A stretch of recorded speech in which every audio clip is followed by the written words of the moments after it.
রাষ্ট্রমন্ত্রী সাহারা খাতুন জানতেন যে অফিসার্স এবং ফ্যামিলিদেরকে কোয়ার্টার গার্ডে বন্দি করে রাখা হয়েছে, তাদের সম্বন্ধে খোঁজ খবরও নেননি। জনাব নানক অপেক্ষামান সাংবাদিকদেরকে জানালো আলোচনার সারাংশ এবং এটাও বললেন যে প্রধানমন্ত্রী এই বিদ্রোহীদেরকে সাধারণ ক্ষমা ঘোষণা করেছেন এবং তারা বলেছে তারা এখন আত্মসমর্পণ করবে এবং ব্যারাকে ফেরত যাবে।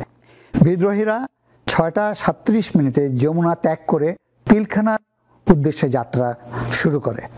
পিলখানা পৌঁছেই ঘোষণা দেয় যে যতক্ষণ পর্যন্ত সাধারণ ক্ষমার প্রজ্ঞাপন তাদের হাতে না আসবে ততক্ষণ পর্যন্ত তারা আত্মসমর্পণ করবে না।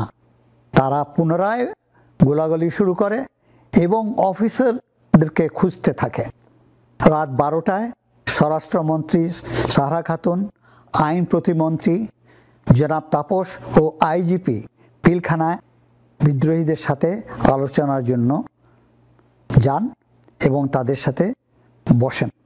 এক পর্যায়ে বিদ্রোহীরা কিছু অস্ত্র সমর্পণ করে এবং 8টি পরিবারকেই মুক্তি দেয়। তার মধ্যে শুধু 3টি পরিবার ছিল সেনাবাহিনী অফিসারদের পরিবার এবং 5টি ছিল ডিএডি ফ্যামিলিজ। স্বরাষ্ট্রমন্ত্রী সাহারা খাতুন জানতেন যে অফিসার্স এবং ফ্যামিলিদেরকে কোয়ার্টার গার্ডে বন্দি করে রাখা হয়েছে, কিন্তু তিনি তাদের মুক্তির ব্যাপারে কোনো উদ্যোগ নেননি এবং তাদের সম্বন্ধে খোঁজ খবরও নেননি।